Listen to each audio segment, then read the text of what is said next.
arts, because I mean that's what I do. Coming to events like this where you're, who enjoyed the board break yesterday? Anyone? I mean, stuff like that, and the mindset that we learned yesterday is huge. I mean, I don't know if you guys thought that coming to this business class, you'd be doing crazy shit like, you know, and was anyone's hand on fire yesterday? Mine was. I didn't realize it until I almost burned my arm off. But work on yourself, and other people will see that and want to follow you. You know, I've always had a little bit different measurement of leadership myself. I remember when, like Alex was saying, you know, I read all the books early on leadership, and I remember one of them I read, and it said, you know, the measurement of a great leader is how many followers they have. And at the time, I kind of thought to myself, well, that sounds a little remedial. You know what I mean? It just, that is not really that deep a definition at all. And for myself, I always thought of it, you know, whether it was my work with Tony or when I was in my 20s, I don't come from the background, as I was talking about, of being a speaker, other than I did it later in my career. I started businesses. I took a company public when I was 26. I'm an entrepreneur. That's my background. And so my measurement was always, the measurement of a great leader is not how many followers they have, it's how many leaders they help create themselves. That's a fucking leader. It's somebody who can create other leaders. I mean, if you look at great leaders through history, be it you know, historical figures, political leaders, or more importantly, religious leaders, things like that. You know, all the great leaders created extraordinary leaders themselves.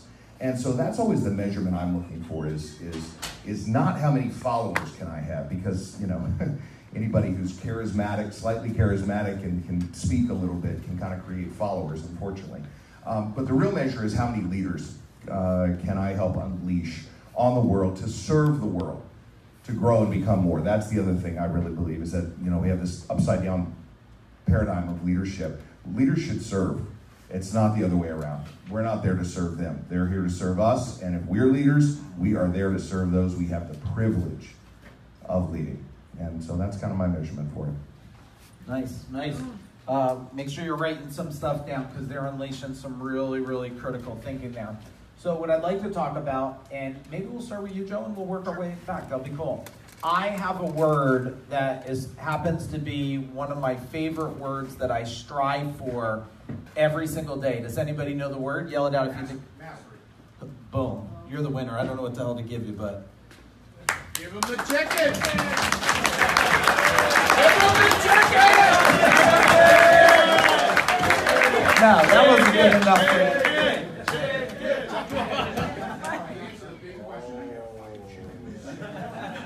You see, I just turned and everyone. That's called mastery, brother. Mastery. So I want these guys to answer about their thoughts about mastery. And so Joe, go ahead, talk to about mastery. Yeah. You know, like I said, I was around Tony, well, still am. We're still, you know, good friends.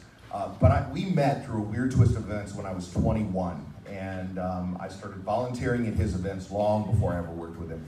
And he really taught me something that foundationally has always served me in the area of mastery. And that is, to master anything in life, we got to have three things. And if you're taking notes, you probably want to write these down, because any area you want to not just kind of dabble in, because if you think about it, there are two types of people. There are dabblers in the world, and there are masters. And unfortunately, too many people are dabblers in our culture. But if you want to master something, you just got to have three things. They're super simple. Number one, you got to have immersion. If you want to learn a language, what's the fastest way to learn any language that you don't speak? What's the fastest way? You tell me. Go to the country. Go live in the fucking country.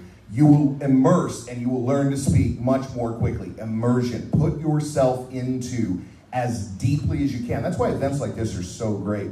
And, you know, coming from a background of, you know, doing multi-day events with long hours and things like that, I just love it that Mike does that. I mean, these type of events where the hours are long. Yeah, you get here early. Yeah, you're up late. Yeah, you don't sleep a whole lot. But you know what? In 4 days of doing an event like this, you immerse yourself more than if you spent 6 or 8 days dicking around from 9 to 5, right? Yes. And I don't know about you, but time's important. So immersion, that's number one. What's number one? Immersion. Say it strong. What's number one? Immersion. You guys got it. Good job. Number two.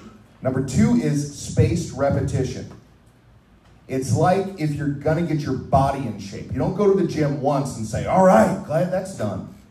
You know, you got to go back over and over and over again. Spaced repetition. 3 times a week, 5 times a week, 7 times a week, whatever is your deal. You know, you got to get back in the gym over and over and over again to build the muscle. Anything you want to master is the same way. You immerse yourself and then spaced repetition. And then the third thing that's vitally important is peer group. Peer group. There's an old cliche that, you know, says a rising tide floats all boats. And if you go to a harbor and the tide comes in, everything goes up. That's the way our peer group is. The people we spend the most time around, we will either rise to or fall to their level. And so get yourself around the best possible people you can. When I was growing up, my father had some great pearls of wisdom. One thing he always said is, people in my life are either nourishing or they're toxic. There is no in between. They're either feeding you and filling you up, or they're draining from you and they're vampires. They're sucking from you. And there really is no in between. So choose your peer group very, very, very well. Again, that's why an event like this is so incredible. You can make friends for life, you know, in a week like this. And so those 3 things, if you want to take any game to the next level, find, you know, the absolute best in the world to study with. Immerse yourself, spaced repetition, go back into that gym over and over and over again and get yourself around some total badasses that'll raise your game by just being around them. And I'll promise you'll see transformational results in that. Actually, can we give him one of these? Oh, 1, 2, 3. Warrior strong. So, I do hold the title of Master of Martial Arts. And the way I got it was pretty simple. I went online and I signed up for a 6-week course that cost $97. And I watched the online videos on YouTube. No, right? Any martial artists in here? Anyone who trains? Awesome. And in fact, it was really cool. Actually, Michael was teaching class on Monday night, so next time you guys come, if you guys get the chance, train with Michael, because this guy's, he's badass. And if you guys were out there, you guys were out here, Kyle and his lady, and David and Steve. But like, in martial arts, there's certain expectations that they have for you to train, whether it's to make the next belt, well, you know, the colors, green belt, purple belt, black belt, or making master. It's really, really simple. You go, usually twice a week, and you train for a really, really long time with your classmates, and you continue to get better. And now you could do it on your own, but it's always better if you actually have a teacher. You know, there are actually, and I joked about it, but there are actually online martial arts certifications now. You can go online, if you guys have the computer, and search, make my black belt online, and someone will sell you that. And it's arguably, I mean, I don't know how good it is. I've never done it, but I would probably never sign up for one. Simply because what I want is not just to practice, but to get feedback. Who here goes to the gym? Awesome. Who here has gone to the gym and been doing your exercises and you got hurt, like doing your exercise? Yeah, so have I. Instead, like I've done that and hurt and didn't work out for a couple of months because I got hurt. So instead, when I went back, I hired a what? A trainer. Why? To help me not get hurt. In fact, sometimes right now I have a boxing trainer, but when I had like just a normal trainer, sometimes I just paid him to make sure that I worked out and didn't get hurt. I didn't need to learn how to do a bench press any better or how to do the squats any better. I need to make sure that if he saw like, Alex, okay, you know, you're bending your back a little bit too much, I got that feedback.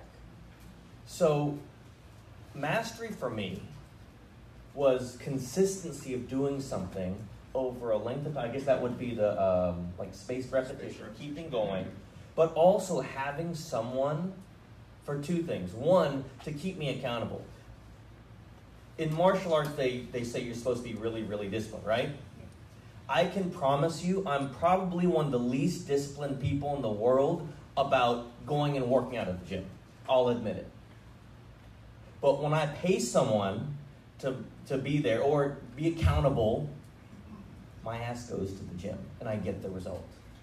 But what's even better is not only do I do it, but I have someone to make sure I'm doing it the right way.